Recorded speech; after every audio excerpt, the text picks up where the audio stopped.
I'm going to welcome Kara Belinsky, our opening speaker for the afternoon session. Kara Belinsky is an associate professor of biology at SUNY New Paltz. She's also a research associate at Mohonk Preserve, and she's a visiting scientist at the Carey Institute for Ecosystem Studies. And she's going to be talking to us about envisioning shared habitats for humans and wildlife. Welcome, Kara. Thank you.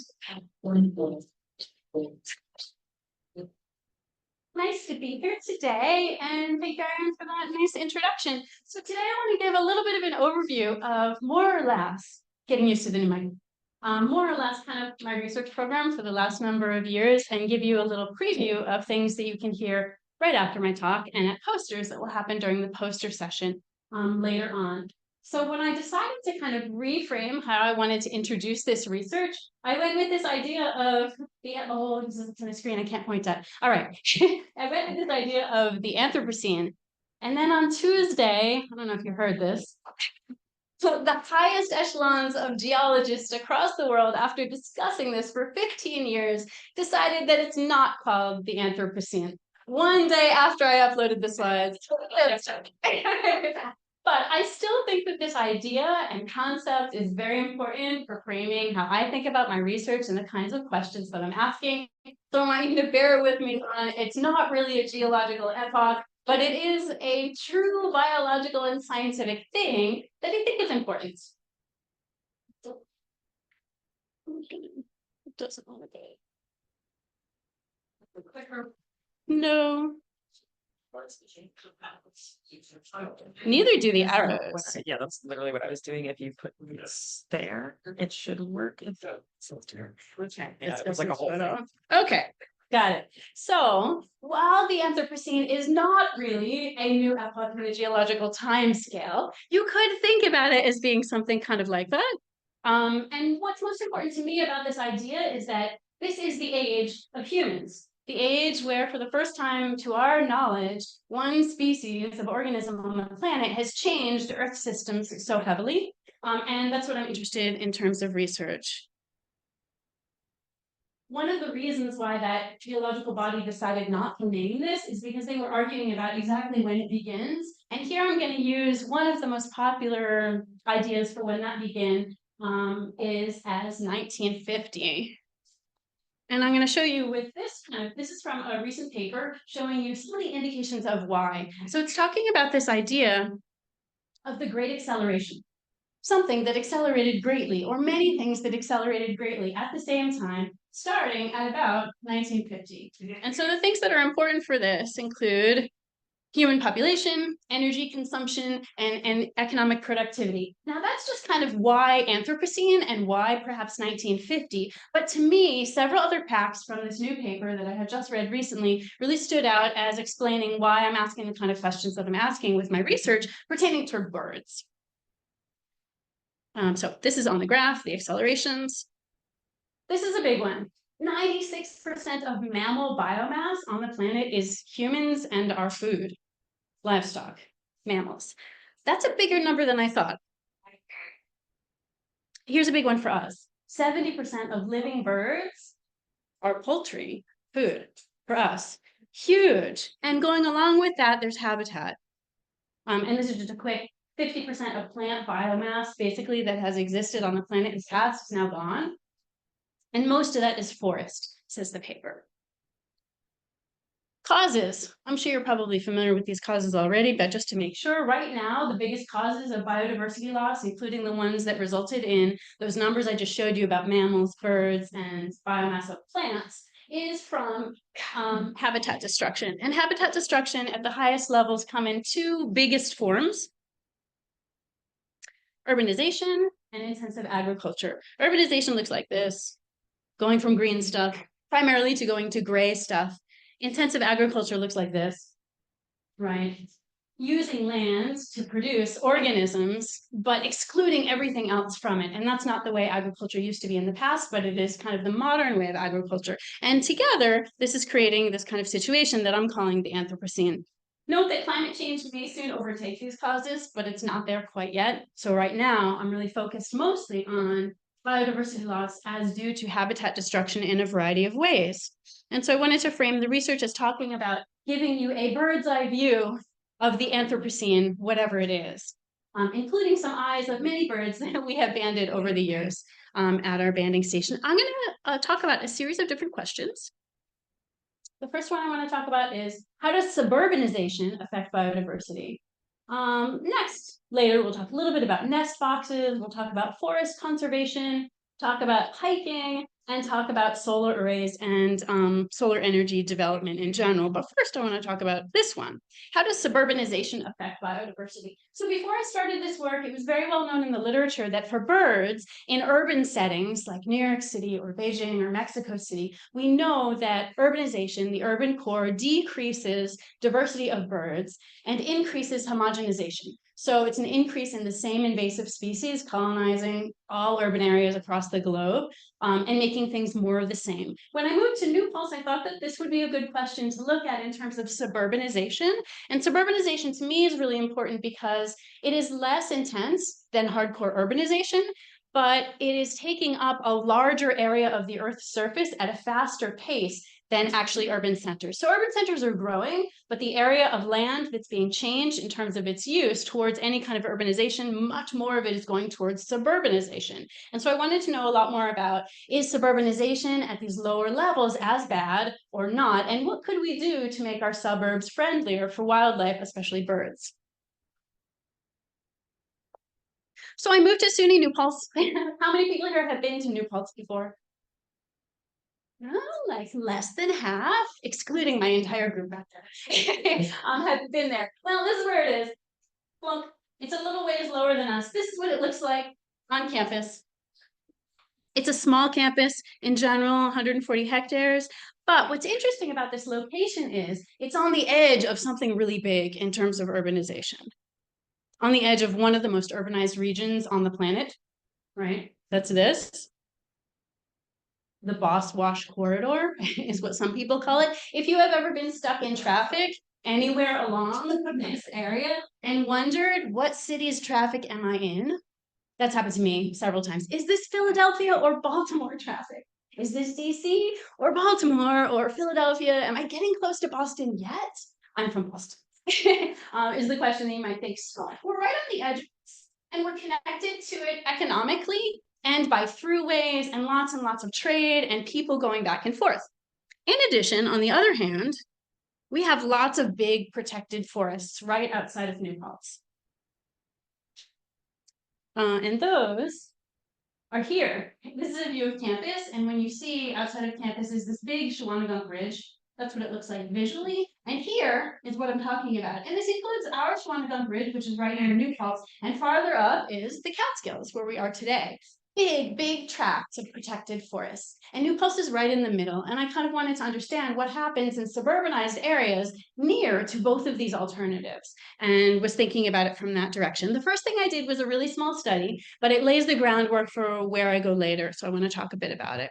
If I zoom into New Paltz, that's the center of town and Main Street. This is our campus. I did a comparative study just to start off and have like a benchmark to compare against about suburbanization. So my question is suburbanization as bad as urbanization, kind of writ large? And I measured it by going to 3 different places. These are grassy quads on our campus that have pretty good big old trees as far as campuses go.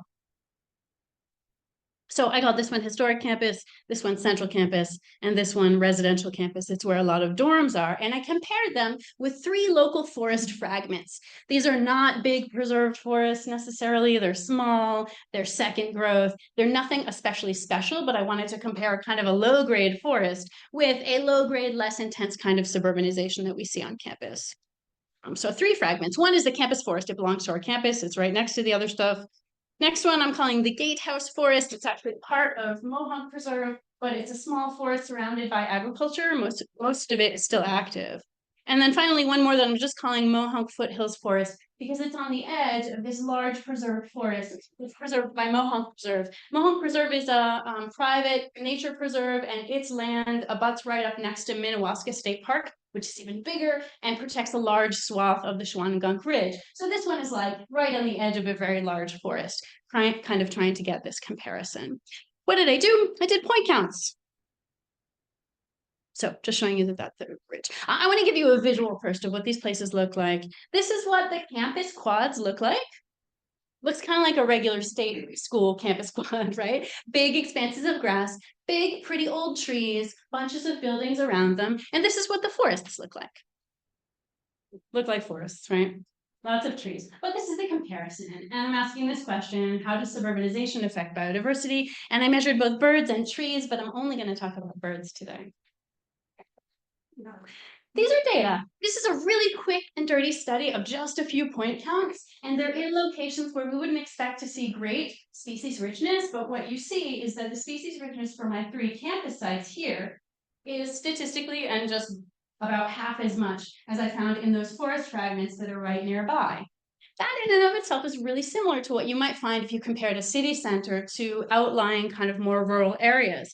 And so, you know, first thing is, yeah, mean species richness is higher in forests than on campus overall. But we don't care just about mean species richness. I care about that idea of homogenization, and I also care about species of birds that may be more vulnerable and more unique to our area. So if we look at important categories of birds here, I want to show you kind of 2 things. First, I want to show you where our invasive species are and how much they take up of these. And I bet you can guess this. Any birder knows this, but it had to be quantified, put in a paper so people would all know. This is how much invasive species take up for my on-campus samples. The 2 species, of course, that we have are house sparrows and European starlings. And then I want to talk about the other interesting group, which I'm just designating as being neotropical migrants in general. You can argue a little bit about how to designate them as such, but this is what I did. And I found that, you know, this is native and neotropical migrants. So all in the black is native species that are not neotropical migrants. And so we have pretty decent species richness on campus, but it's clearly not the same thing as what's in our forests. And so to me, this is really clearly showing that suburbanization, even at this kind of low, less intensity level, is already a problem and shows us very much the same kinds of patterns that we see when we compare urban areas to rural areas outside of those urban areas, just as a like very quick and dirty thing. This was a little paper, looks like this. That's what it is about. From this, I wanted to focus in on campus and learn about what we could learn about how do we make suburbia better. And the way that I did that is just by zooming in onto our campus and asking about different areas on campus. Is there better bird diversity in this area versus that area? Letting birds tell us, what kind of landscaping do you like? What kind of buildings do you like? What are the key things that we could change about our campus, about our suburbs, about our homes, landscapes, all kinds of things, just by looking at this across campus. This is a little schematic of our campus, so it's not important for you to know what stuff is, but these colored boxes are places where I put bird feeder stations. My bird feeder stations look like that. So it's a big pepper tub with 2 high-capacity feeders with caging around it. If I didn't use those bird feeders, squirrels would eat every single thing down to the nubs, including the plastic, because they did anyway, a little bit. This means that I'm excluding large species that won't go inside of the mesh, and of course it excludes insectivores and many other species, so it is by no means perfect, but it ended up being an interesting barometer of looking at different kinds of diversity that we can find in different places on our campus. So I designated each of these areas into different groups. These in the red are my central feeders, residential feeders, turf feeders means near our athletic fields, and forest edge feeders in green. So what did we find? First, I want to show you data, pictorial, just really simple, of our central feeders. This is where we expect, you know, not very high diversity. And what we found is house sparrows, as you might expect. House sparrows are in blue, right? It's completely dominated by house sparrows. Completely dominated by house sparrows. And these are all the other species, and you can kind of match the colors, but mostly what I want you to see is that it's mostly blue, it's mostly house sparrows, all throughout the center of campus in the areas where we have our biggest buildings and where there is most impervious surface. Compare that with residential feeders. More grass, more trees, more green area between buildings. And what we see is this. Blue is house sparrow, and the dark purple is, do you want to guess? No, starlings are too big to fit in the mesh. House finch. You got it. House finch. They love campus. And we have some other species in there too. So I call this medium diversity in terms of our study, still dominated by house sparrows and lesser by house finches. But let's look at turf. Turf is interesting. I wasn't sure what was going to happen here. It's big, wide open spaces, so you're not going to get forest species, right? House sparrows don't like it as much, so what will happen? Starlings don't get in the mesh of the feeder, so they're excluded from the study, but it would be that way. Really poor diversity, dominated by house sparrows and even more so by finches. Right, so finches take up a bunch more of the space at some of them, especially as you get closer to the forest. But still, this is not good habitat. If you talk to most people, they'll say that like grass is green, turf is green, that is nature. Not very good nature, right? And I think that most of you know that, but not everyone knows that. So I measured that. And then finally, my forest edge groups. So I say it has a little bit more. Finally, forest edge, we get a lot better diversity just by going to the edge of campus. And these are just some birds that we caught around there. So I call this reasonable-ish diversity, dominated by house finches here. This is the one place where the house sparrows really drop away. They don't like forested environments. These feeders are literally at the edge of the forest. So here's the first tree, here's the grass, we put it there. And so it's kind of measuring half and half. But what I thought was most interesting is I wanted to see if there were correlates between these locations and the kinds of landscaping and development that we had on campus that we can look for to see which areas were best beyond these categories that I kind of chose and imposed on the study design from the beginning. So what did we do? I had a student, this is Kira, she did GPS circles around each of my locations and made a 50-meter circle and a 10-meter circle and traced from aerial photos and then went out and ground truth with the GPS exactly what's there so that we can measure where are the places that have higher bird diversity and where are the places that have lower diversity and which things are important. So the things that we ended up focusing on is how much pavement there is in the circle, how much of it is taken up by buildings, how much of it is lawn, how much of it is herb, and by herb I mean herbaceous plantings, generally flower beds on our campus. How much of it is shrubs? There are some areas where we have a lot of those really dense yew shrubs that I thought house sparrows really like. But that in a second. And then tree cover, because we do have a lot of tree cover. For example, this dark green color is showing actual forest. The light green is lawn. The other light green is one of those shrub layers. Green. And then we could compare our bird diversity with all of these attributes that we measured using GIS.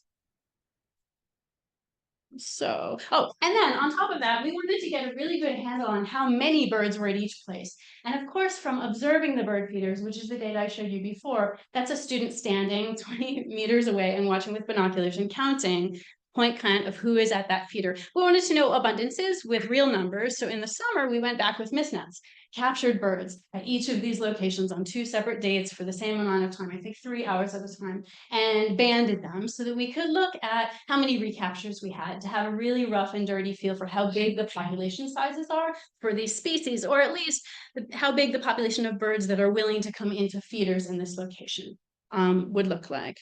That's what this looks like. We banded 662 birds. You band them really fast when you put nets around feeders, and you catch many, many house sparrows when you're on campus.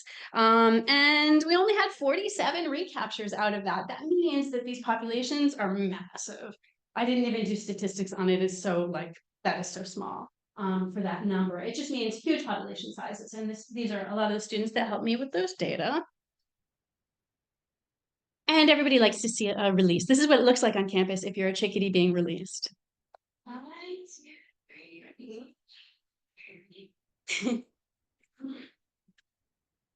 This is what our final GIS map looks like. These are all circles. You can see visually and exactly what color is which. And then I brought on my friend Shannon because I wanted her to do some really fancy Bayesian modeling with me. Because I thought it was a bigger data set. It has so many correlates, and we worked on it together, and it turns out that every single model I'm going to show you here is a linear univariate model, which I can do myself. So very, very simple results that I will show you, but interesting. First of all, only one thing predicts house sparrows. That is the area of buildings. They don't care about anything else. And this is interesting because they're nesting on our buildings, right? They're using cracks and crevices. I thought those yew bushes might be important, but I think we just didn't have enough of them in those places. They weren't in enough of the different locations for it to have a signal, statistically speaking. And nothing mattered. It wasn't about impervious surface with pavement or anything else. It was like buildings. If there are buildings there, there are house bowers there. Next, Next, what is good for bird diversity? The opposite, equally simple. Area of forest. Single covariate is the only thing that predicted bird diversity. If there's forest, there's more bird diversity. If there is not, there is less bird diversity. It is really simple. There's not much else to say about that. And so you might say, this is a little disappointing in that it's very simple and we could have predicted it, but you got to measure to be sure, and to know that that's exactly what's happening. And by forest here, I want to kind of remind everybody that my definition of forest here is with closed canopy and complete leaf litter ground cover, like actual regular forest, not just trees on campus. And so, it needed to look kind of like this to be forest.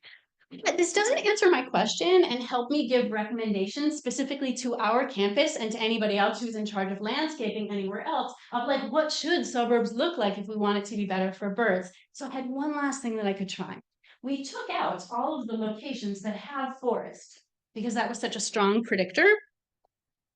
Oh, no, that's not what I meant to do. I just want to press forward. So we exclude the forest edge sites, which are these. And then run the analysis for what other things, if you take that away, does predict bird diversity that we could grab hold of and use to make our campus better. It turns out that tree over lawn, when you get rid of the real stuff, is actually pretty good and does predict an increase in diversity. So that's kind of what these data look like. And right after that time, our campus actually, I was not involved in this, built this new kind of walkway through the center of campus. And it looks small from here, but it's large. Look how big these people are. And then look at the trees that they planted on either side. They're pin oaks. So a good species that's going to grow really high, and they're quite high. That's really expensive. They put a ton of money into these big trees. And what I love about that is that it's a nice connector. It's going to create a nice kind of pathway for birds to enter and exit and connect to other forested areas. And so I think that's a good example of things that we can do.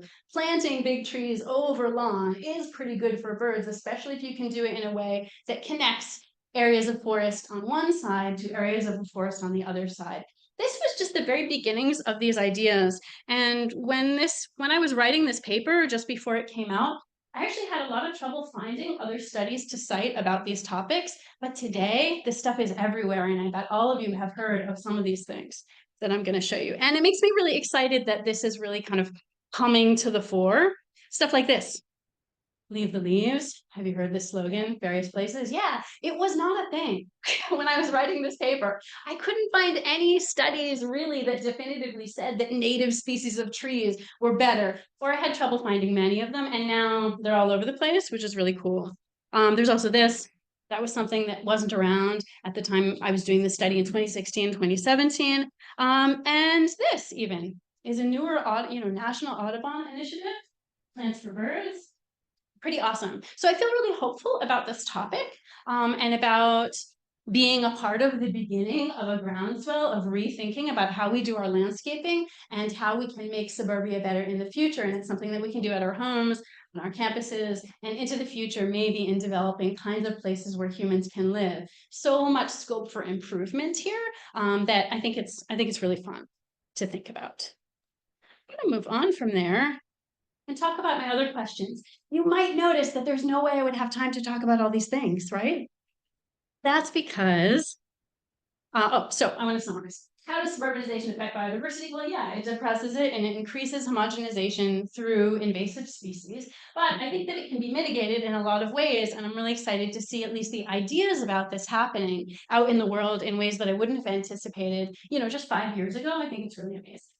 If you want to know more about nest boxes, which is where I went next, you got to go see my students poster. This at the end, so advertisements. At the end of the day today, go and see the posters. I have a group of students presenting a poster about nest boxes and how nest box placement perhaps can support native species and not just invasive species. After that, you can see our other poster, which is about my MAPS bird banding stations, to think about which forests deserve which emphasis when we think about where we should put our money and economic clout in terms of conserving forests. And stay tuned for the very next talk to hear about this project. Is off-trail hiking a problem in the High Peaks? And by High Peaks, I mean the Catskills High Peaks right here. This is my newest project, and I'm really excited to have my new alumni speaking about this right after me. But I'm going to tell you about one more thing. I'm going to talk about this other project. This project is about solar energy, and I'm asking if solar arrays can provide wildlife habitat while also providing renewable energy.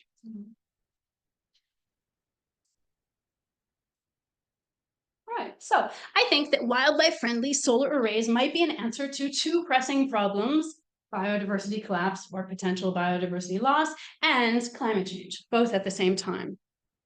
But we'd have to do it a certain way. This is the way solar energy is usually harvested in our country. Have you driven by a solar farm that looks like this? I have, everywhere. And it's doing good stuff. This is how it's typically designed, how it typically is. And I made this kind of meme-ified because I thought it was fun. This is how I would like it to be. Any in support here? I think it should be like this, right? This is how we hope it's going to go. And in particular, I'm interested in two groups of organisms for this study. One are these guys, grassland birds, and the other are these guys, native bees and pollinators, other insect pollinators as well. So this is a study that we started, and we wrote this grant in February of 2020 and submitted it in March 2020. A new solar array is arranged to be built over a 20-year capped landfill in New Paltz. That's a landfill, right? So this is our transfer station, and up there was a landfill. It's been covered and capped with concrete for 20 years now, and this is a really good place to put solar arrays, right? It's land that's already not going to be anything else. It has to be kept as a meadow, and so we might as well put solar array there. We knew this was happening right before, and so we were able to write the grant to say, hey, we have a before and after study right here. It's an experiment. It's hard to be able to do this. We want to measure biodiversity before, put in the solar array, try to make it a wildlife-friendly solar array to the best of our ability within the limits of the budget, and then measure afterwards to see if we are successful and how successful. And I in particular wanted to know, like, can we help grassland birds with this? Can we help insect pollinators with this? What are the ups and downsides of doing this, is what the question is about. This is a collaboration between my lab and Ted Nitza of Walden Environmental Engineering and the town of New Paltz. It's them. It's funded by NYSERDA. This is what the solar array original plans look like. So we're in charge of sampling beforehand, and we have to have a solar energy developer come in, and they come in with bids and show you the plan of what it's going to look like. And this is the plan. Like, this is literally a picture from it of like mowed grass down to the very bottom, exactly the classic thing you expect. Since then, I've spoken to a number of other people who are doing other similar studies who are comparing various solar arrays that are already online. And they all say that the most common is either grass mowed low like a lawn or gravel. Those are the two things that you usually find under a solar array. This is what our site looks like. This is the solar array from the sky. And these are our sampling bullseyes. And this is our forest reference site. It's a forest right across the utility power lines from our landfill site. And we're going to compare both as our starting data. So forest reference site, landfill sites, we did a number of different things in these bullseyes. We did point counts starting at dawn in the center of each bullseye. We also put a series of soak cup traps for insects. And we did sweep transects using nets along the red arrows. And then we added, because it became obvious that we needed that, a flower transect. We wanted to see which species of wildlife was flowering and supporting our bees, because we need to think about what we want to add more of as we try to make this into a wildlife-friendly solar array. We did this in 2021, 14 point counts, mid-April through June. Very interesting conversations with our funders at NYSERDA about, like, why do you have to count the birds in June and May? Well, you know, that's when they sing and when you can count them, and you can't do it after that. So we didn't get the funding in time to do it in 2020. They gave it to us like in June. And so 2021 is when we did that. This is what the soap cups look like. Very cheery, right? 4 different colors to get an array of pollinators. You fill it up halfway with soapy water. They go in thinking it's a flower and they die in the soapy water. This is the nets that we use. They're kind of regular standard nets, but we use the zip net method, which is actually really cool. We cut off the ends and then we glued on Ziploc baggie tops, and then you can zip another top onto the opposite baggie part, and then use it to sweep through insects that are in the Ziploc bag. You can take it off and zip it up almost all the way, and then stick a little bit of ethanol in the ends to kill them all inside the bag. Nobody got stung throughout the whole study. They sent the school photographer to take pictures of us, so I thought you'd enjoy some goofy pictures of us. These are the goofiest ones.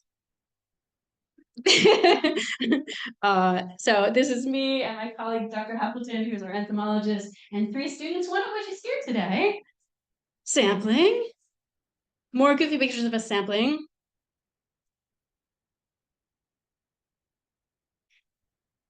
We weren't actually doing the bird sampling at that time of day. They just photographed us doing this. And this is the forest reference site. So these upper ones are showing you early season, what it looks like in the beginning of May at the landfill site. And this is the forest reference site, more forest reference site.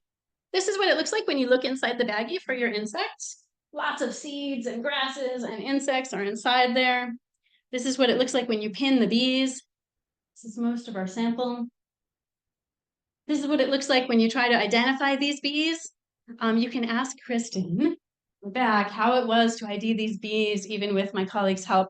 Identifying some of the tinier bees to species is really hard. We're talking like under the microscope, look at the 6th segment of the exoskeleton and see if there are 5 hairs or 4 hairs on it. And that's the difference between 2 species of like little sweat bees. So it was really neat. I learned a lot about bees. It was fun.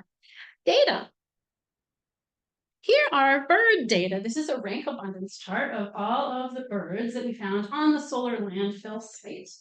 And so I coded them purple for regional species, green for strongly migratory species, speckled in yellow if I consider it to be a grassland specialist, black stripes if it's an introduced species, and then little asterisks that will tell you if it's of New York State conservation concern or conservation high priority concern from the DEC. Fairly rich avifauna overall. We've got 617 detections of birds of 39 species, not bad. Dominated by red-winged blackbirds and goldfinches. And notice that I've broken the axes here because these 2 species are so dominant. So here are the real numbers.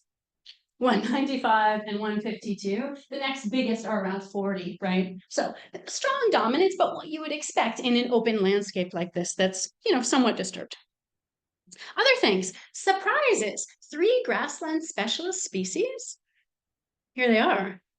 Kingbird, grasshopper sparrow. We were really excited about that. And American kestrel.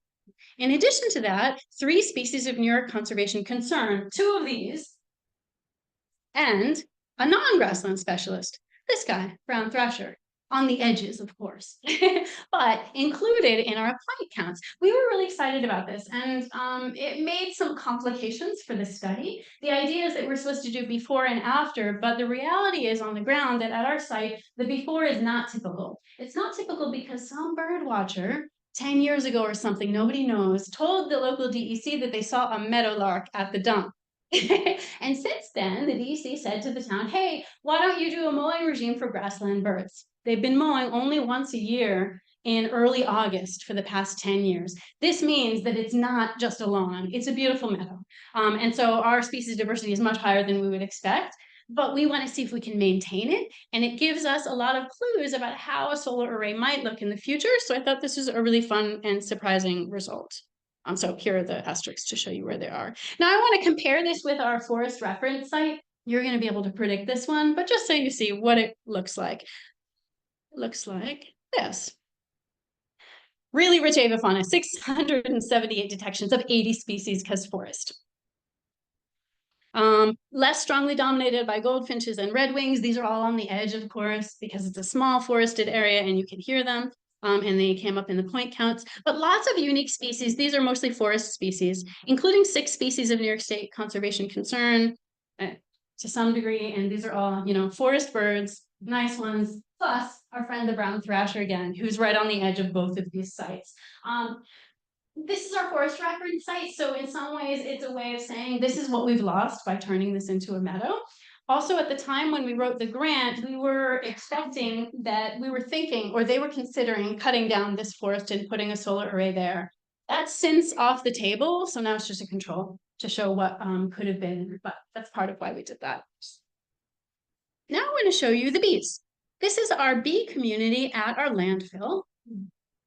And this is not by species, it's by bee family, right? So it's dominated by our native bumblebee, and then European honeybees, and then lots and lots of others. All the green ones are the Halictidae, these are the little tiny sweat bees, and lots of others. So pretty cool bee fauna going on. Rich, 168 bees of 24 different species, not bad. Dominated by eastern common bumblebees and honeybees, lots of sweat bees. Here's eastern common bumblebee, honeybee, and then 2 of the sweat bees. This is my favorite, biploid sweat bee, so cute. We had plenty of those. One species of New York State high priority greatest concern, the yellow bumblebee. Since we reported this, people were really excited about this. They're really only being reported on Long Island. But it turns out that that's probably because not very many other people are looking. And so we were out there looking, we found it, which is kind of cool. So I think this is a really great bee community, and our goal is to keep this and perhaps even to grow it underneath our solar array. I want to compare this with the forest bee community, which is this, right? It's only sweat bees, the little teeny tiny ones. There's not that many of them. There are a few species here that are not on our landfill site, but it's a small community, only 22 bees, only 10 species, only in 3 different genera of one family. Here are some examples of what they look like. This is reasonable for a forested site. Why? Because it's dominated by plants that are wind pollinated. There's not a whole lot of flowers in there. There's not a lot of bee activity in there. So if we were to cut this forest, we could grow a lot more bees, right? But we would lose our forest birds. And so I think that's an interesting thing to kind of think about. Now I want to talk a little bit about the flowering plants. So here are 3 most common plants in the landfill. 25 species of flowers that were in bloom. Lots of them are naturalized species. These are the ones with the highest amount of blooms. There were a few native species and a few that we consider invasive, including these 2 natives that there are some of, but not that much. Milkweed and bead balm. We didn't see any of this goldenrod, which I thought was strange until I thought about that mowing regime, right? So the mowing regime is that they're mowing right in the middle of summer. We're not getting late blooming species. And that means that if we were to change the mowing regime and still mow once, but mow in October, we would have a lot more bees and a lot more forage for bees. But then we would get some woody plants, and that wouldn't be so good for grassland specialist birds. So that's what's kind of interesting to think about. So to sum up kind of what's going on here, I am recommending as we go forward, we're going to add more native plants. We're going to delay the mowing, or at least we're going to recommend that it be delayed to October for bees, because we're also going to install bird boxes for kestrels and tree swallows, because why not? And bee overwintering habitats in a variety of ways. Because of the small size of our site, although I love seeing that grasshopper sparrow, and he was singing and potentially breeding, I don't think they're going to return, and I don't think they're going to grow a large population, mostly because it's too small. I also don't think they're going to tolerate the solar panels. I think that what's important to them is sight lines from the nest, and that the obstructions are going to be a problem for them. Whereas I think that it might be okay for kestrels, that they can hunt in and around. The solar panels aren't going to cover the whole site because there are steep sides that will still be good for hunting. So I'm hoping that we can support kestrels and support brown thrashers. As an edge species, we'll kind of let go of the idea of real grassland specialists being supported and instead make it up kind of with bees in this particular case. So solar arrays may provide habitat, I think, for bees and edge habitat birds, and maybe some who use open areas like kestrels for hunting. The solar array installation has been bogged down in all the things. And we're seeing this statewide. So if this is something you're not aware of, like we wanted to ramp up solar. This was part of then Governor Cuomo's install tons and tons more solar in the next 5 years, and now it's been more than that, and it's happening slower than we want to for some of the same reasons we've been having trouble with. Our biggest problem is that Central Hudson, which is the electricity provider, keeps changing the fees they want to charge for us to hook up into their grid. And also saying, oh, that's too much for our grid to handle on these lines, and then saying, oh, that's too little to be worth it, and kind of like yanking the chain from here to here to here. But we're still working that out. We've changed the size of the project a few times. We still are moving forward, and so I'm hopeful maybe this year or maybe next year it will be built and I can do the post sampling. This is what it looks like. And can you hear? Lots of bees. It's a happy place, and I hope to be able to keep a lot of this. And we'll sample right afterwards, and then 3 years and 5 years out to see how our vegetation is doing overall. So I say, can solar arrays provide wildlife habitat? Yes, really good for bees, lots of potential there, and pretty good for forest edge birds and maybe some of the sort of grassland using birds that are of conservation concern in New York. I want to kind of round back out to this idea about the Anthropocene. On this graph, you can see some of the other potential places where we thought it could start that they're kind of arguing about, meaning geologists. I want to think about this idea of how we can get to here, right? In general. And I hope that some of the ideas coming up from my research will help that. But I know that primarily my impact is as a teacher and on the students, which you'll meet presenting here today, in thinking about how we get to here. And these are a bunch of things that I talk about with students that I would love to talk about with any of you who are interested. And they include stuff like policy changes that we need to see, like these guys, individual actions that we talk about with students, like these. And finally, this one, which I think is where I can have the biggest impact, and I bet all of you can have a really big impact, is thinking about how do we share this love of these particular creatures and use that as the engine to pull us into a better future for us and for wildlife. And I want to see if you can feel some of that love here with students doing a release. 1, 2, 3. Do you feel it? Yeah. If there's someone to answer some questions, if not, come and check us out at the posters, and I'll be happy to talk with you about any of those other things. There are many other people who are involved in all of this. Danielle up next. Welcome. Your last name is Takacs. Okay, Danielle Takacs. She's a 2023 graduate of SUNY New Paltz with a major in organismal biology, and she'll be talking to us about human visitation impacts on Montane breeding birds and the Catskills High Peaks. Hello, everyone. My name is Danielle. Thank you for the introduction. And as the title suggests, our goal for this past summer was to investigate the impact of human visitation on Montane breeding bird populations in the Catskills High Peaks. I want to start off introducing my research team because I'll be referencing a lot of their work throughout my presentation. This is a really cool project. It was created under the Catskills Science Collaborative through Carey Institute. So I got to work with all of these scientists with different backgrounds, and that was a really interesting experience for me. The data collection portion of this project was carried out by myself and 2 other field technicians, Sam Mateo Jr. and Kristen, who's in the back here. Thank you, Kristen. And we were mostly led by Dr. Belinsky, who you just saw speak. And under the greater view of the Anthropocene, or whatever they're calling it now, I want to talk about a term that I've been loving recently, which is anthropocene. And that describes the worldwide increase in human activity following the COVID-19 pandemic. So after the easement of some COVID lockdown restrictions, a lot of people fled to outdoor spaces to get their exercise in. And a lot of people fled to places like the Catskill Mountains. Catskills are a super popular hiking destination and have seen a massive increase in activity in the past couple of years, as you can see through this graph. And we got that data from notebook sign-ins at the top of some trailless peaks. So once you get to the top of the peak, there's a little canister with a notebook and you write your name in it, and that's how we got this data. So you can see from this graph over 2018 to 2020, where the lockdown was in place, there was almost 150% increase in those sign-ins. that's already a crazy influx of people, and that's not even entirely representative of people hiking in the Catskills. That's just people writing their names down on those trailless peaks. And there are a bunch of new phone applications such as All Trails, Gaia, and Strava that allow people to plan their route ahead of time using detailed trail information. They also offer leaderboards and personal tracking for specific routes. So you can upload your personal tracks and compare it with other users.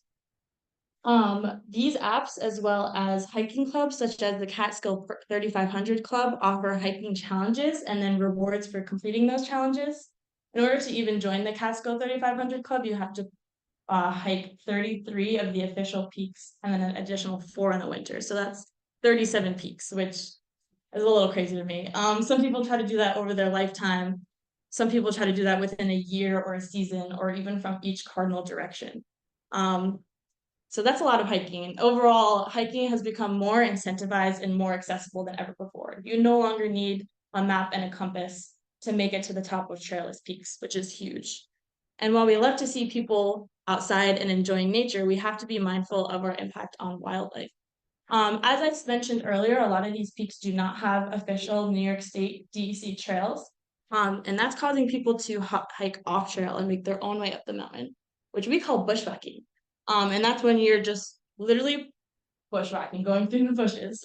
Repeated bushwhacking through these trailless areas causes herd paths to form. And once people start to see those herd paths, repeated use of those herd paths is how we get to see informal trail networks up the mountains. Informal trail networks are of particular concern because they're often less sustainable than formal trails. And that's because they occur as a result from people just taking the shortest path from A to B. And that can be through sensitive vegetation, steep slopes, and stuff like that. And that causes an increase in soil erosion, soil compaction, and a greater loss of organic litter. There's also so many studies that show the impact of hiking on birds. A couple of those impacts include altered community composition, which is decreased abundance, density, diversity, and species richness. And these kind of impacts oftentimes occur as a result of intrusion-induced behaviors, which can be increased alertness, decreased foraging efficiency, decreased attentiveness to young, and sometimes even nest abandonment. These impacts of human disturbance are thought to be amplified when birds are closer to trails with increased trail use or trail width. The seasonal timing is a big thing, so it's obviously a bigger impact during the breeding season. And this is especially a concern for montane birds because of the specialization of their breeding habitat, and especially for birds that nest on or near the ground. So this is a graph from the Vermont Center for Eco Studies, State of the Mountain Birds 2022. It shows the population trends for a couple birds that breed in the Catskill Mountains. You can see the white-throated sparrow, winter wren, yellow-bellied flycatcher, and the hermit thrush. These are all birds that nest on or near the ground. They have very specific elevational ranges and breeding habitats, and they're very sensitive to human disturbance. The Swainson's thrush nests a little higher off the ground, as does the black-capped chickadee, but obviously the chickadee is a little more adapted to humans and human-modified landscapes, which is potentially why they're thriving here. So not looking too good for montane birds. And I want to talk a little bit about why the Catskills are so important. You guys all took the drive up here. They're very beautiful. And they also provide a really unique habitat for birds. So especially where we were sampling, the habitat ranges from these spruce fir forests with a lot of old growth areas to more open mesic deciduous areas with beech maple stands, and then areas that are a mix of both at the same time. And this variation in vegetation offers quite the variation in habitat for birds, for montane birds. And a lot of these birds that breed in the Catskills do not breed any farther south in the northeastern US. And as we saw, they're seeing some steep population declines, a lot of which as a result from climate change. So as the climate gets warmer, lower elevation vegetative communities start to shift upslope as they adapt to the ever increasingly favorable conditions at higher elevation. And as a result, lower elevation bird communities do the same and become in direct competition with these montane breeding birds. And montane breeding birds are already seeing competition from these lower elevation species, and then their habitat is continued to be fragmented by alpine development, community and energy infrastructure, and now informal trail networks. So here are a couple of our friends that breed in the Catskills. We have our bignell thrush in the middle, so cute. Many of you might know that they were listed in October 2020 by the IUCN as vulnerable, and that was 4 years ago. So since then, the anthropocene has likely taken its toll on their population, as well as these other guys up there. So that leads us to our research question, which is, what is the impact of these proliferating informal trail networks on the Catskill High Peaks, and bushwhacking hikers, on the bignell thrush and other breeding montane birds? Well, in order to dive into this, we first had to decide which peaks we wanted to focus on. So our research team was able to use data from those hiking apps that I mentioned earlier. There's heat maps that show where people are visiting the most, and we chose peaks that fell into one of 3 categories. The first category is established formal trails. These are probably the most familiar to you guys, Big Slide, Hunter, and Plateau. And these are areas that see quite high levels of vegetation, especially in the summer months. The second category is mountains that do not have formal trails, but still see high levels of visitation. We have Balsam Cap, Dink, Fried Egg Rusk. And the third and final category is informal trails with low levels of visitation or no vegetation at all. So these are areas such as Little Slide, the Shoulder Slide, stuff like that. And this third category acts as a sort of control, because although we're not seeing high levels of visitation, these are areas that we decided had potential for herd paths to form. So any subsequent sampling along these areas would show the progression of herd paths and how that impacts bird species in those areas. And we did point counts. We used the Mountain Birdwatch protocol. I'm sure you guys are familiar with this. This is a community citizen science project that's been in operation for about 2 decades, monitoring the populations of birds in the northeastern US. And this is along established trails and roadsides. And historically, there's been no data for informal trail networks until now. So I'm very excited to be a part of this new subset of data. These are some of the focal species that we focused on for our project. And what's unique about the Mountain Birdwatch point count protocol is that there are 4 back-to-back 5-minute sampling periods for each station. So that's 20 minutes of sampling at a single station before you move on. And then since we have this huge data set where community scientists are sampling birds off of established formal trails, we were able to use that in our analysis. And myself and the other field technicians only had to sample informal trails. And then when it comes to the data analysis, I used the highest detections across all of the point count periods in order to count. So say for across all 4 point count periods, I only detected 2 bignell thrush, but in one of the periods, my fellow Sam detected 3. I would use a count of 3 for that station. At each station, we also wanted to get an idea of human impact on the vegetation. So we measured characteristics of vegetative structure, and that included community composition.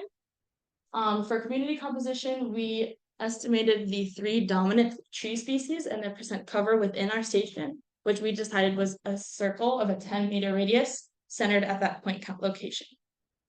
We also got an idea of vegetative layers, so that's the percent cover of the understory, the midstory, and the upper story within our station.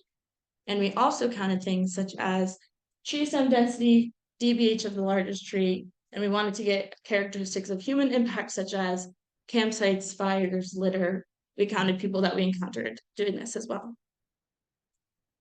The last thing we did was measure the length of trail running through our station. And for the most heavily used area of that trail, we assigned it a number 1 through 5 according to the condition class. So class 1 is barely noticeable trail, all the way to class 5, which is some pretty heavily eroded trail. You can see root exposure. And a class 1 trail can become a class 5 trail through increased visitation, increasing foot traffic. Onto the data. This is us doing our point counts before dawn. You can see it's still dark. And we did these point counts throughout June and July because montane birds have a little bit of a later singing season. And we were able to detect 997 individual birds across 26 species. I omitted a couple species that were detected only once by a single field technician because I wanted everything to be backed up at least once. Our most commonly detected species were the yellow-rumped warbler, the golden-crowned kinglet, and our Swainson's thrush. And then Mountain Birdwatch community scientists were able to contribute an additional 170 detections across 26 species. Their most common were the yellow-rumped warbler, the Swainson's thrush, and then a magnolia warbler. So here's a couple pictures that we got in between counts. This is our star of the show, the yellow-rumped warbler, and then this one on the bottom is a mystery thread. We were not able to identify because it refused to sing for us.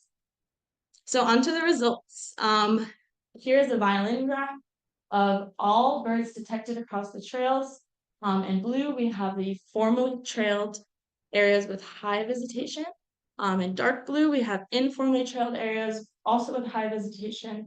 And in green, we have our informally trailed areas with low levels of visitation. Pretty simple. You can see the progression as you get more birds through trails with less human visitation and less formality. Our least suitable area was this one, formally trailed. And I also ran ANOVA and found that trail type had a significant effect on the number of bird detections. I also ran a correlation for those measures of vegetative structure that I mentioned earlier in bird detections, and I found that the habitat that was the least suitable for birds was, as I mentioned, formally trailed with high visitation. Also areas that had low tree stem density with high DBH. So that's less trees, but that are larger. And then areas that were more suitable had no formal trails, low visitation, high tree stem density, and low DBH. So there was more birds detected in those areas with a lot of trees that were smaller. Another really cool correlation that I found was between condition class and the number of birds that we detected. These are across informal trails only. So I grouped the sample stations into one of two categories. The first in blue being condition class 0 to 2, so that's areas with a smaller vegetative disturbance. And then in orange was 3 to 5, so that's a higher vegetative disturbance. And you can kind of see from the graph on this left side here, I ordered them from the most detections to the least. We're seeing predominantly blue, which is less vegetative disturbance, correlated with more birds. And same on the other end. The higher condition class trail, we were seeing a lot fewer birds. So what does this all mean? First of all, informal trails are not sustainable. Not only do they kind of accelerate the impacts of soil erosion and organic litter loss, but they also decrease the amount of undisturbed habitat. But the main thing was that we found that bird detections were predicted by two things, which was human visitation and trail condition. And this was only 1 year of sampling, so this is kind of the start of a bigger project idea. But from this project, we were able to see a couple trends that would be super cool to expand upon. The first being trail conditions. Since that was such a good predictor of bird abundance, it would be good to continuously sample the trails and see how the trail condition progresses as more and more people use those trails and their impact on the bird communities there. Another one that would be important is measures of human travel. So we used hiking apps in order to designate high versus low vegetation sampling areas. But when it came to actually collecting data, we only just tallied people that we encountered during our sampling times. It would be interesting to get trail cams to get a really precise number of how many people are actually using the trails on a daily basis. Another one would be trail difficulty. As informal trails continue to be used, you can see on the right here, they're very eroded and it takes a lot more time to kind of make it across these trails, and increased like time that you're spending in proximity to birds is going to have a greater impact on them. A last thing that we didn't investigate was the impact of hiker activity and the distance from the trail that birds are. So that would be interesting to expand upon. So what the DEC is doing now as part of their visitor use management plan, they have several projects in place, this being part of one of them. They're working on identifying informal trails that are damaging rare, threatened, and endangered species, and then identifying ones that are of good quality. And they plan to develop a preferred informal trail route to each summit that they'll then encourage hikers to take when wanting to complete a trailless peak. And at the same time, because we are seeing so few birds in those formally trailed areas, they're working on creating sustainable formal trails that will be able to be designed for more long-term use. Okay, well, that's the end. The result of our data just for this first year, hiking does harm montane birds, and I guess you could have guessed that, but and there is more research to come. So using information from this first year, hopefully subsequent years of sampling, hiking app data, the DEC land managers are going to be more equipped in being able to make informed management decisions that are able to balance both recreationist activity with supporting our local wildlife. So, thank you.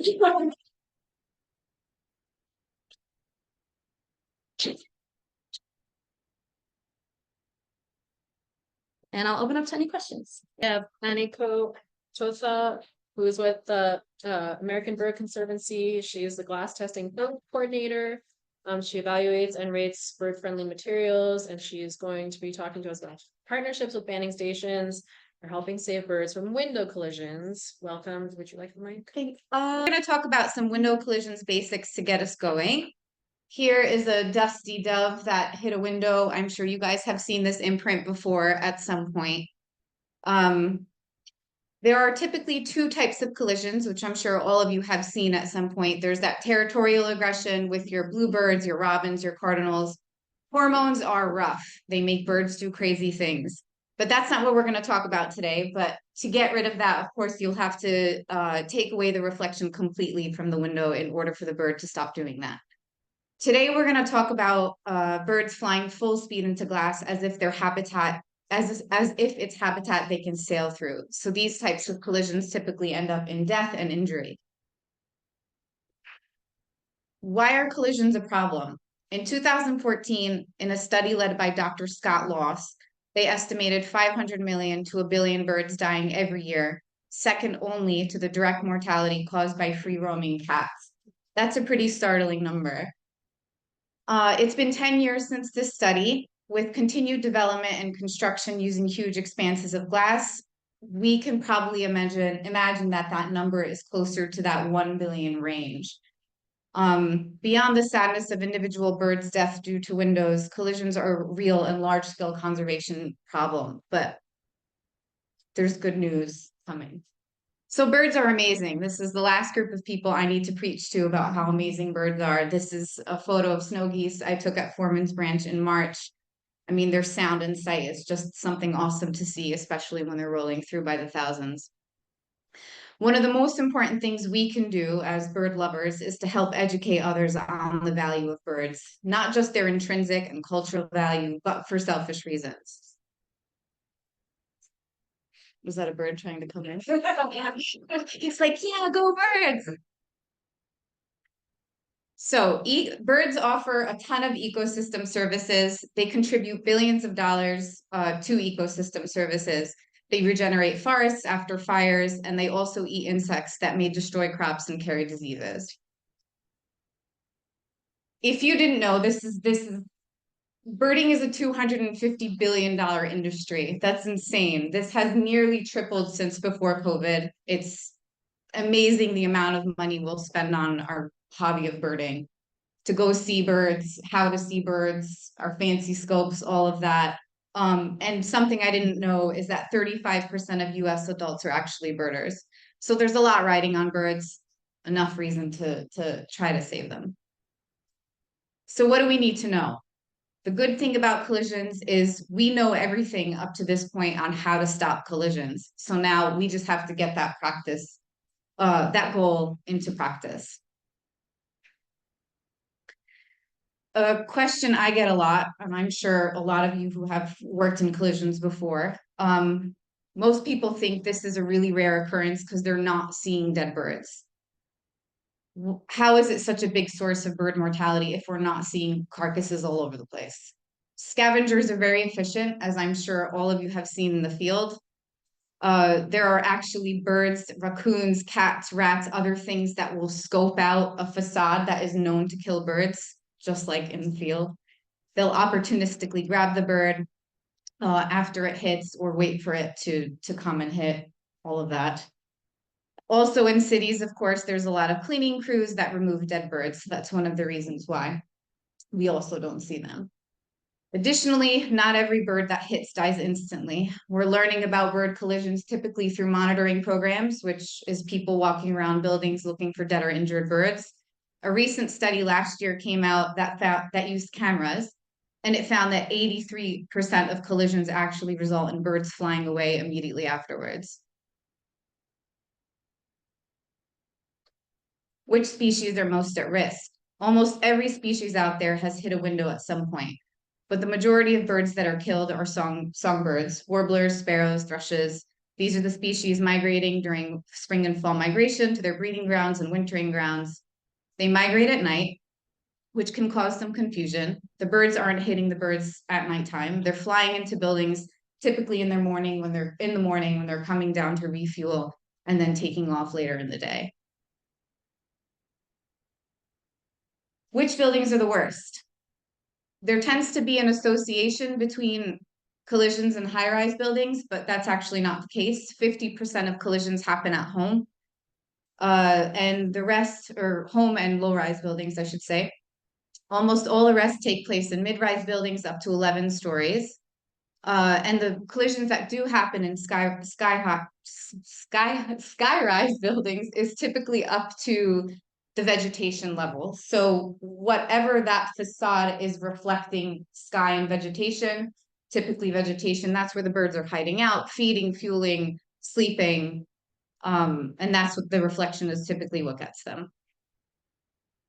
Oh, and I should say, go back quickly. Oh, sorry. Okay. So we also can't see glass. We just learn through trial and error. I mean, I've walked into a glass door before. I don't know if any of you have. This is supposed to be showing someone walking into glass, but it's not working. Who's walked into a glass door before? Okay. Thank you. Okay, we're going to take a little quiz.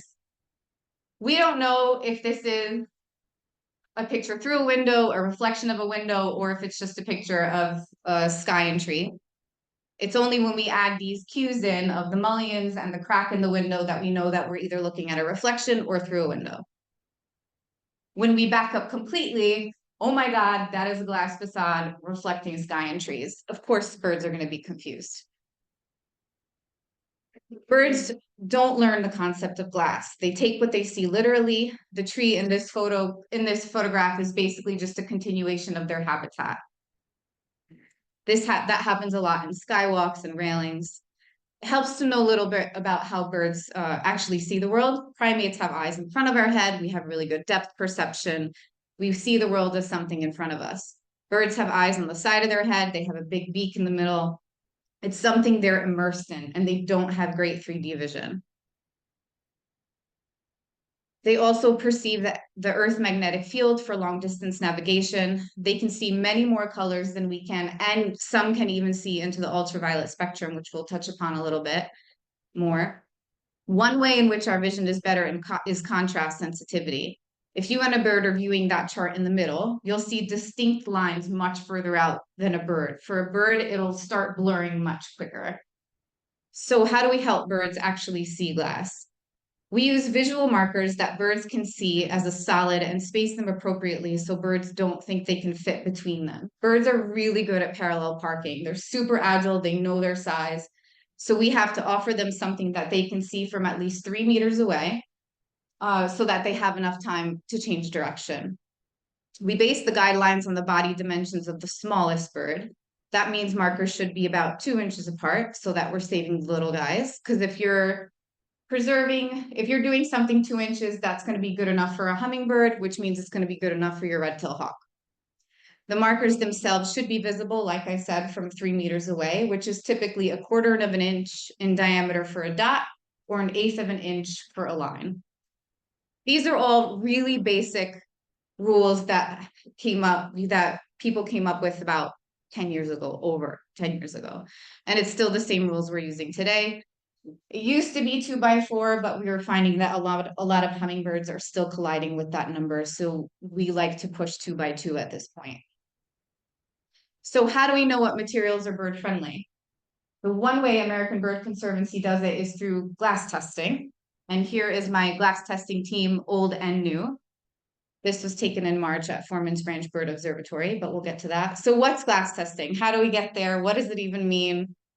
This is going to be the boring part if you're not bored already. Not this part. This part's great.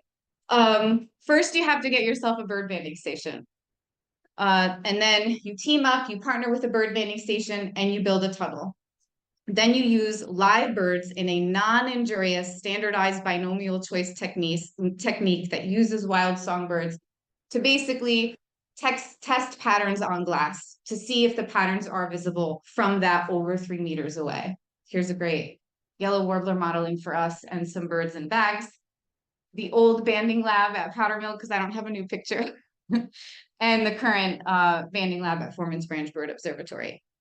So after the banding station does their thing, passerines under 39 grams that are not susceptible to wing strain and do not cling to wood, and according to the master bander's discretion, are brought over for the tunnel for a few more minutes of disruption out of their very important days.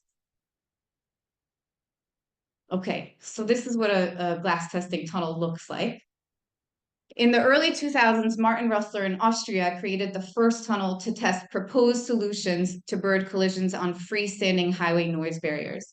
So 20 years ago, more than 20 years ago, they were having a ton of issues with birds flying into highway noise barriers. So Martin Rössler built the first generation of a glass testing tunnel, to which American Bird Conservancy's Dr. Christine Shepard did a second generation and built the first one in 2009 at Powder Mill in Pennsylvania. So this is what this thing looks like. It's been fixed several times. It's been accidentally burnt down. It's been built up again. It's tested a lot of different glass, and because of it, we have learned so much about what birds can see and what can actually save birds from collisions. This is what it looks like on the inside. Nothing fancy. This looks a little fancy. It's not fancy. It's a black box with 2 choices. So since 2009, we've tested probably over 100 pieces of glass here, and it has gotten really, really popular.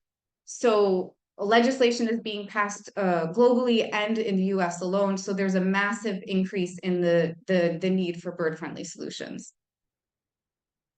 This is the Foreman's Branch glass testing tunnel in Chestertown, Maryland, affiliated with Washington College. So this was built in 2021 in response to that need for more testing. Since we built this, our capacity has increased 3-fold, which is pretty impressive. So the tunnel rotates with the sun and uses mirrors to reflect even light on the test panes. We use the blue and white banner to create a homogeneous background behind the test panes. So basically the only variable we want is the pattern that's being tested. And you're not crazy, there's no pattern there yet, so don't look for it. So there's a camera, a laptop, a little fancy sleeve here where the bird goes in. We take the bird out of the bag. If the bird looks good, it's not stressed. We put it inside the tunnel and this is what it sees. It hangs out in our hand for a second until we open our hand, press record on that camera, and the bird flies. But don't worry, there's a net. So before the end, there is a net there. So here you can see there's a pattern. So ideally the bird goes in, hopefully it sees that pattern and it avoids it. It makes a choice. So when we're reviewing the flights later on in the day, there's a sensor here and a net flasher that blinks. And so we know exactly when the bird made first contact with the net. Once the bird is done, like this keelet is obviously very done with us, we open that door right here and the bird goes on with its day. So we fly at least 80 birds down the tunnel for every product we evaluate. The more birds that fly toward the product, we don't think it works. The more birds that avoid the product, we think it works. There's a whole index with math that I actually won't waste your time with today. But it's something called threat factors. So American Bird Conservancy uses threat factors that we assign to glass that works or doesn't work. And that threat factor language is now actually being used in a lot of new legislations in the United States.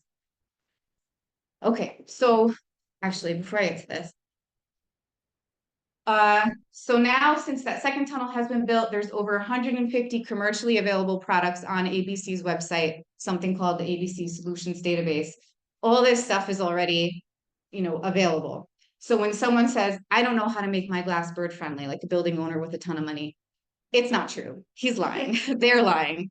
It is totally possible. So I'll run through a couple things that are kind of just a basic commercially bird-friendly materials that we've been looking at for many years now. So there's something called acid etch, keeping that pattern spacing and dimension and spacing in mind. That's a perfect example there. That's on the first surface of the glass.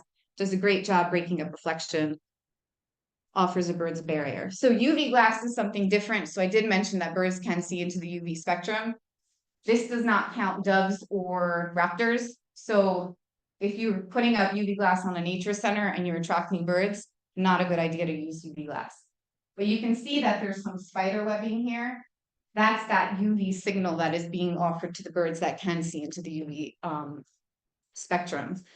This is a very popular choice for a lot of people because it's aesthetically pleasing. They can't see it, but ultimately, if we can't see it, birds can't see it. This is a really cool sequin that's actually 3D. So even though the spacing is really wide, it offers a signal from further away. So it's proven to be very effective in glass testing in the tunnels. Fritted glass, basic ceramic paint. You can see that it's 1/8 of an inch with that 2-inch spacing, which is key to make it bird friendly. Good dimensions. So what you can do at home, like I said, this is conservation at our fingertips. It takes 2 seconds. We could fix these windows right now if we wanted to, and we'd be done in 5 minutes. This is conservation at your fingertips. I mean, there's no reason not to contribute, and you'd be saving a lot of little lives. Home solutions, so you can take this to where you live, your offices, your nature centers you visit, college campuses, which is a different discussion we can have. Good news, if you have external insect screens, your windows are already considered bird friendly. You can see how well it actually diffuses reflection. This is just a little plug of keep your cats indoors. I'm sure all of you already know. But you can see Sully is enjoying birds and sun from the inside through some really great decorative window film. Tempera and acrylic paint is a really great way to decorate your windows, get kids involved, get your community involved, keeping patterns and dimensions in mind. This is more what I would do with paint because I have zero creative ability. No shame. Use a stencil. Stencils are cool. They use these at the exhibits at North Carolina Zoo. It looks really nice. ABC bird tape is something that Feather Friendly produces for us. Really basic tape. It comes in 2-inch squares in blue and white, and also in a 3/4 of an inch tape. You can have a lot of fun with it. Easy to apply, easy to remove, and long lasting. Decals. Slapping one falcon silhouette decal on your window isn't going to do anything. The birds are going to fly around it. They're not going to be afraid of it. If you're going to use decals, make sure you use a bunch, and then it's going to look a little messy, but it's still cute. Acopian bird savers. These are paracords, super cheap, really easy to apply. Bird crash preventers is a monofilament. These are just, I wanted you guys to see that there's a lot of options. Window films. Feather Friendly, I'm sure all of you have heard of. A really great window film company, and they can be custom. They are doing a lot of retrofits in New York City right now and also all over the United States. Bird Divert is actually a UV window film. It reflects and absorbs UV. It's on a lot of sky bridges in New York City right now and proving to be very effective. This was also tunnel tested and it did very, very well. Kaleidoscape, another window film. Okay, last thing. So ABC has birdsmartglass.org as our website. We have a lot of downloadable resources. If this is something you guys care about and want to push in whatever organization or whatever you do on your own time, it's really easy to just download resources from our website. And it's basically like we have a model ordinance. You can print this flyer out and give to people who have terrible windows.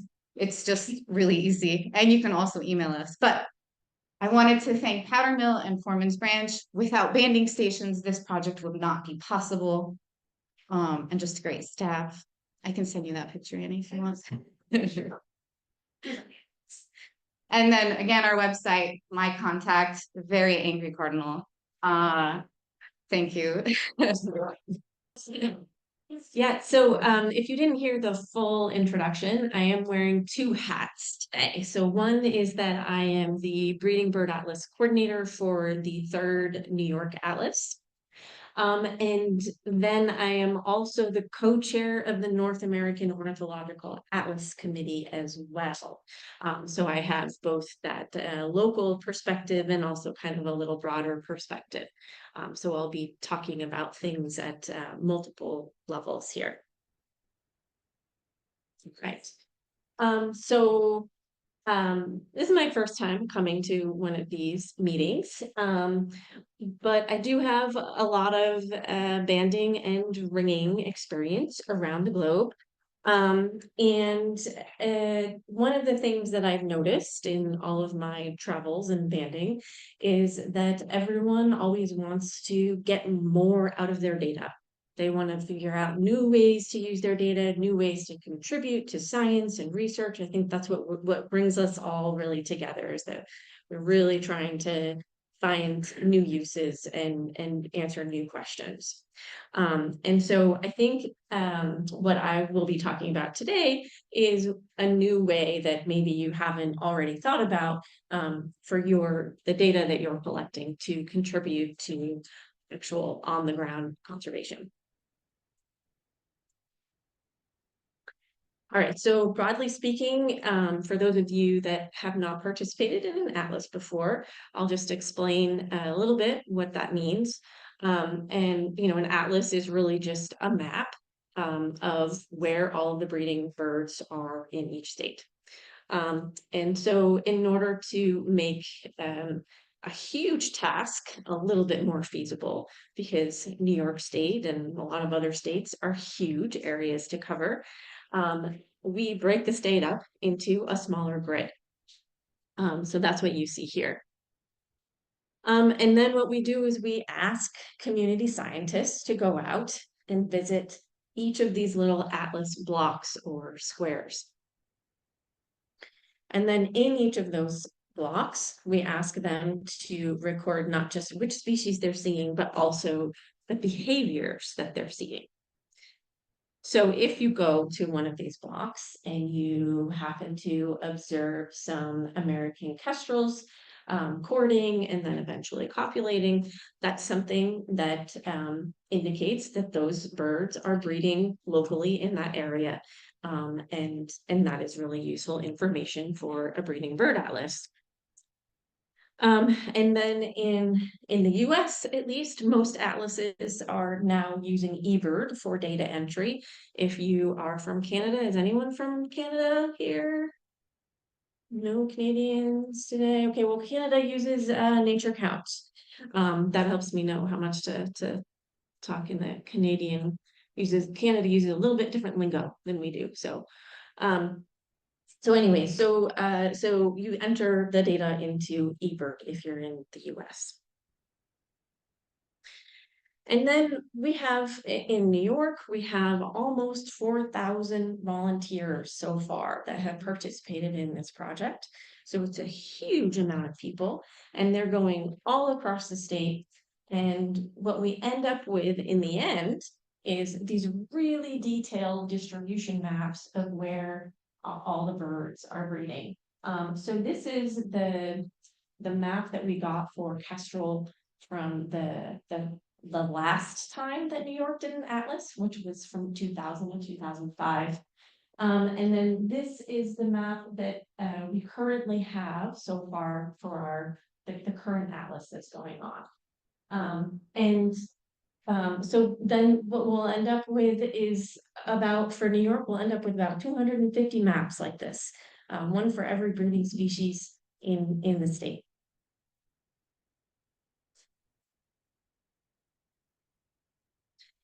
All right, so this is it's a huge undertaking. It's a huge project. I know there's some other people in this room that have been heavily involved with atlases in other states. It's a huge undertaking. So why would we do it so often? And we do it roughly every 20 to 25 years, depending on the area. And the purpose is to document changes in distribution.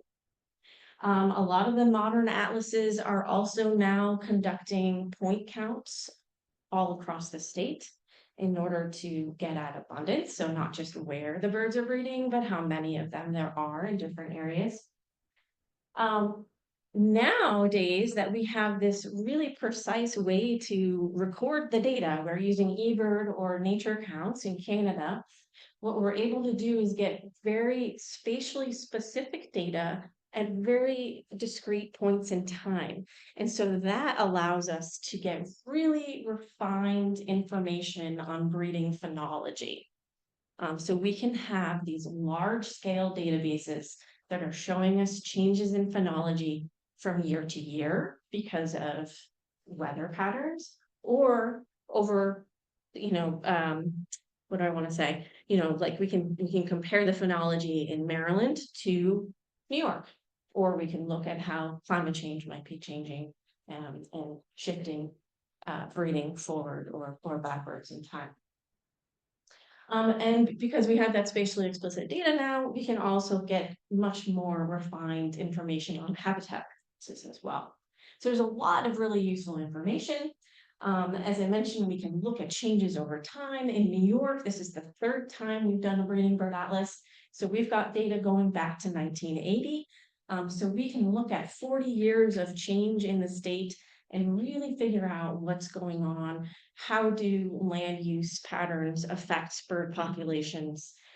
What is climate change doing to our range, the distribution of some of the birds, things like that. And then it's crucial also for on-the-ground conservation and management. So it's used at a very fine scale. So it's used by the state agencies in order to decide, should we be putting a solar panel in this location or not? Is there something that's rare or threatened or endangered at this location that we need to protect legally? And so it can be used at that level. It can be used to develop a habitat management plan or a unit management plan for a state forest, for example.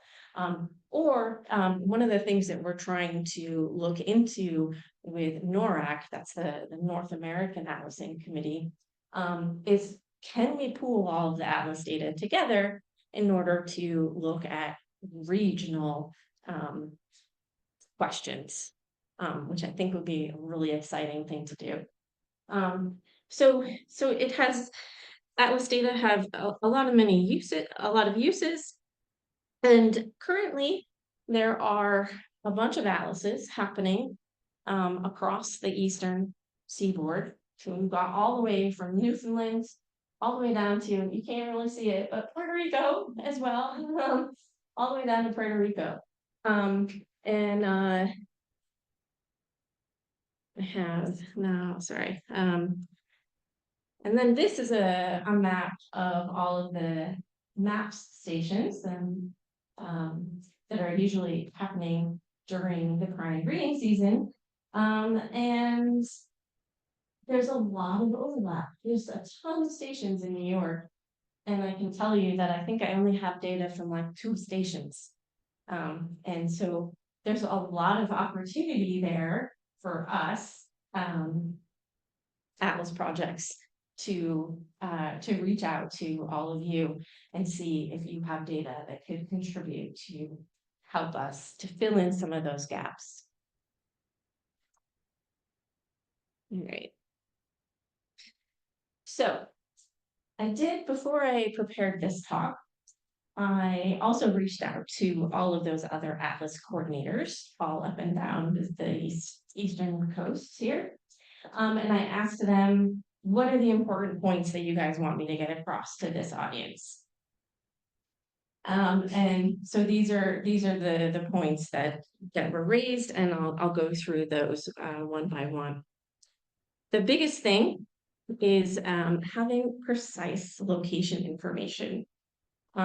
So some of the information that is stored by IBP, sorry, yeah, thank you. Too many acronyms in my head. The information that IBP stores is not necessarily spatially explicit enough for us to know, was your banding station within this block or was it in a different block?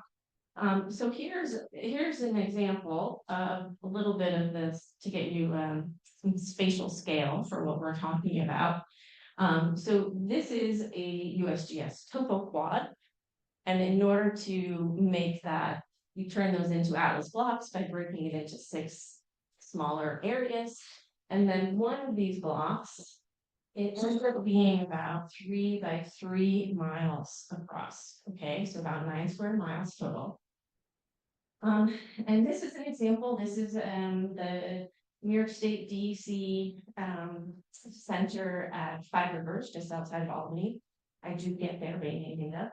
And I know for a fact that all of their data, all of their nets fall within this yellow circle, which falls within this one single Atlas block.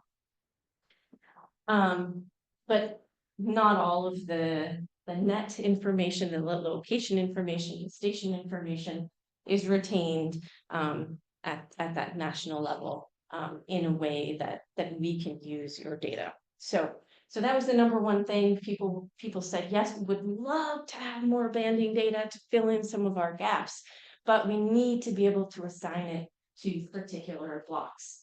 So if you, for example, had a banding station that fell on a border, then you would probably have to split it by, these nets go in this block and these nets go in this block and give us 2 different GPS points.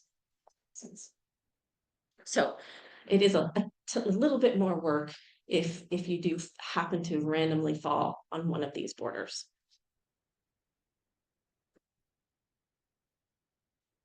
All right. The second thing is talking a little bit about the breeding codes that we use.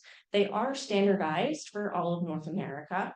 No matter which state or province you are in, those codes are going to be the same. This is the whole list, complete list. And if you use eBird regularly, you're probably familiar with this. You've seen it pop up.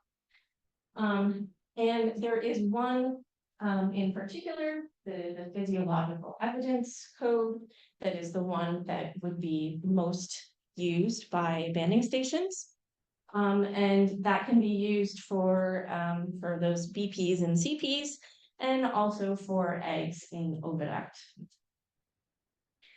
As an aside, I would be very interested and encourage anyone to come up to me and talk to me about which BP and CP scores count as local breeding versus not local breeding. Yes, I brought it up with Andrea before. Yeah, there is some debate there.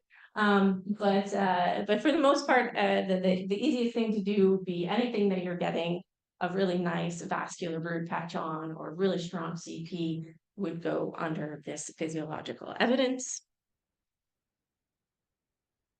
but what about everything else that you're seeing while you're out there, right? So I know that when you're doing net runs, or if it's a really slow day, you might be observing other birds doing breeding behaviors as well. So this is just kind of a full array. You might see nest building, you might see feeding young, you might see carrying food, any sorts of other types of behaviors that indicate breeding. Well, another note of caution is that if you're using this maps sheet, which many of you are probably familiar with, the codes that they have on the sheet do not match 1-for-1 with the Atlas codes, right? Yeah. So, so I mean, for the most part, you can translate these codes to something equivalent. But it would be easier, I think, and more straightforward to designate someone at your site as one of your volunteers who is keeping a eBird checklist each day when you're out banding, and they're submitting all of those types of breeding codes for you. And then you can keep this record for maps, but you can also be providing really detailed information for Atlas projects. All right, I already kind of mentioned this. Data entry. In the US, most projects are using eBird. In Canada, they're using nature counts. The nice thing about nature counts is that they do have a way, if you are using eBird, you can export it into nature counts. So no matter what you're doing for atlasing, you can just use eBird, and that will get you most of the way there. The one thing to notice though, if you want to have your data go into a particular Atlas project, you do need to go into the app settings in eBird and select that, for example, New York Breeding Bird Atlas. So that's something that I'm happy, between things to show people how to do that. Or if you come to the walk tomorrow morning, I can make sure that you're set up and understand how to do all that. All right.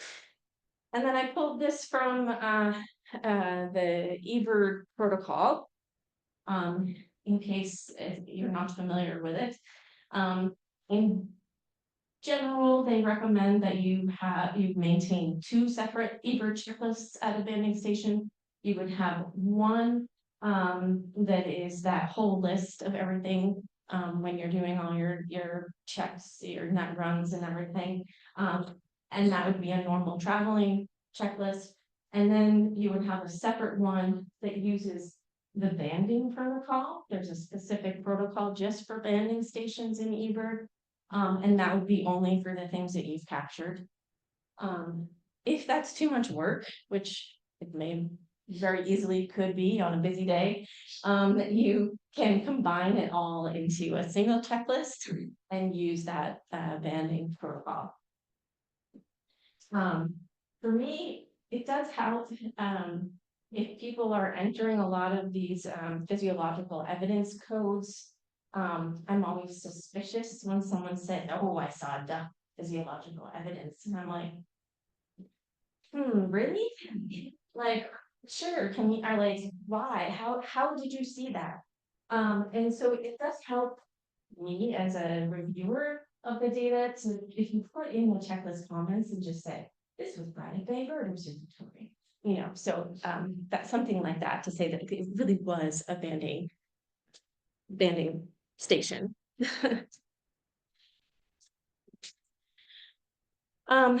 And this just kind of sums up a little bit that these Atlas projects are really short term. They are run for about 5 years, and they go, there's about 20-year intervals, right? And so we have a really short period of time. 5 years sounds like a lot, but it goes by really fast. We have a short period of time. We try to get as much data as we can in that time, because that's the data set that everyone's going to be working with. over the next 20 years. So we're trying to get as much data as possible. And so that's where, you know, we reach out to every organization we can think of who is collecting data. And that does include landing stations.